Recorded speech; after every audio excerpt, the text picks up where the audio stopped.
Hello, welcome to Storytime with Sugar.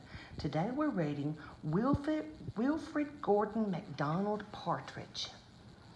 There was once a small boy called Wilfrid Gordon McDonald Partridge, and what's more, he wasn't very old either. His house was next door to an old people's home, and he knew all the people who lived there. He liked Mrs. Jordan, who played the organ. He listened to Mr. Hosking, who told him scary stories. He played with Mr. Tippet, who was crazy about cricket.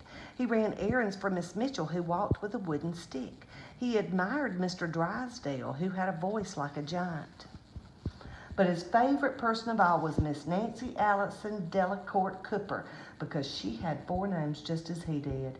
He called her Miss Nancy and told her all his secrets. One day Wilfrid Gordon heard his mother and father talking about Miss Nancy. "Poor old thing," said his mother. "Why is she a poor old thing?" asked Wilfrid Gordon. "Because she's lost her memory," said his father. "It isn't surprising," said his mother. "After all, she is 96. "What's a memory?" asked Wilfrid Gordon. He was always asking questions. "It is something you remember," said his father. But Wilfrid Gordon wanted to know more, so he called on Mrs. Jordan, who played the organ. "What's a memory?" he asked. "Something warm, my child, something warm." He called on Mr. Hosking, who told him scary stories. "What's a memory?" he asked. "Something from long ago, me lad, something from long ago." He called on Mr. Tippet, who was crazy about cricket. "What's a memory?" he asked. "Something that makes you cry, my boy, something that makes you cry." He called on Miss Mitchell, who walked with a wooden stick. "What's a memory?" he asked. "Something that makes you laugh, my darling, something that makes you laugh." He called on Mr. Drysdale, who had a voice like a giant. "What's a memory?" he asked. "Something as precious as gold, young man, something as precious as gold." So Wilfrid Gordon went home again to look for memories for Miss Nancy, because she had lost her own. He looked for the shoebox of shells he had found long ago last summer and put them gently in a basket. He found the puppet on strings, which always made everyone laugh, and he put that in the basket too. He remembered with sadness the medal which his grandfather had given him, and he placed it gently next to the shells.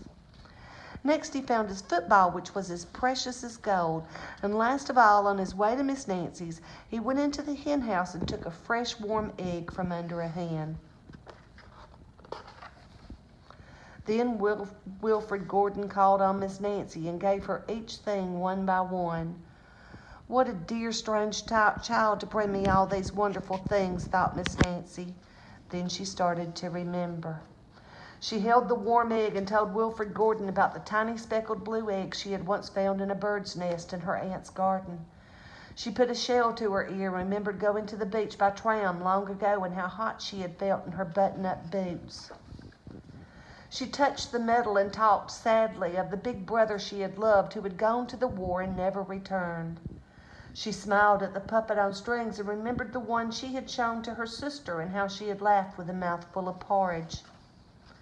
She bounced the football to Wilfrid Gordon and remembered the day she had met him and all the secrets they had told. And the two of them smiled and smiled because Miss Nancy's memory had been found again by a small boy who wasn't very old either.